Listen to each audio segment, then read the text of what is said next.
আসসালামু আলাইকুম এভরিওয়ান। আবারও নতুন একটা ভিডিও আপলোড দেওয়ার জন্য চলে আসলাম।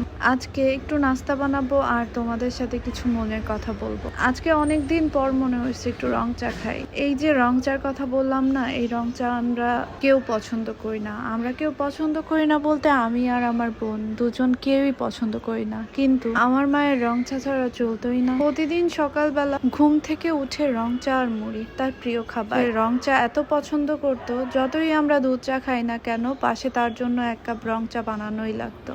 আর এখানে তিনটা নাগেট না, দুইটা নাগেট একটা সামোসা দেখতে পাচ্ছ, এটা শুধুমাত্র আমার আরিয়ান বাবার জন্য। আসলে আমরা এত বেশি খাওন প্রিয় লোক না, আমরা ফুডি, কিন্তু অনেক বেশি খেতে পারি না। আমাদের মুখে অনেক স্বাদ, কিন্তু সবজি ডুবিয়ে খেতে পারি না। যাই হোক, যেটা বলছিলাম রং চায়ের কথা, আমার মায়ের সকালবেলা রং চা ছাড়া চলতোই না। রং চায়ের সাথে আবার মুড়ি খেত, এটা আবার কেমন কথা। আমরা অন্য কিছু খেতাম, বাট তার হতো না, তার মুড়ি না হলে মাথা খারাপ হয়ে যেত। আজকে মায়ের কথা খুব মনে করে মনে হলো একটু রং চা বানাই। বোন এখনো ঘুমাচ্ছে আর আমি উঠেই ভাবলাম একটু রং চা বানাই আর আরিয়ান বাবাকে একটু নাগেট ভেজে দেই।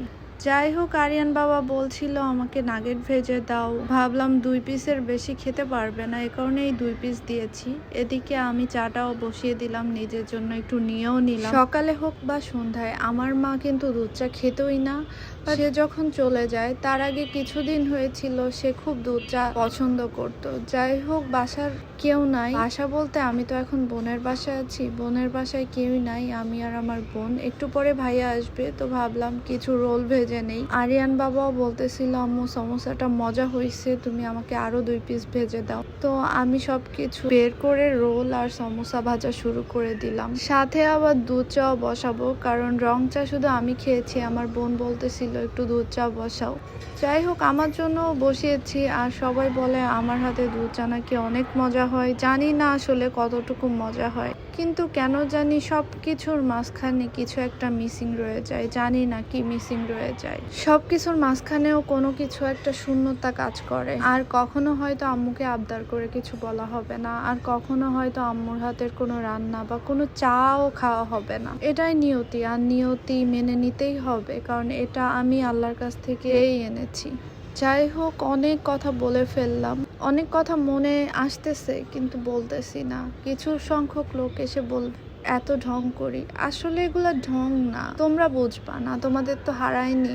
আমাদের এই ছোট ছোট জিনিসগুলাতেও আমাদের খারাপ লাগে, অনেক বেশি মনে পড়ে, অনেক বেশি মাকে মিস করি, যেটা তোমরা করো না, কারণ তোমাদের মা আছে, ইভেন তোমাদের মা বাবা দুইজনেরই আছে কারো কারো।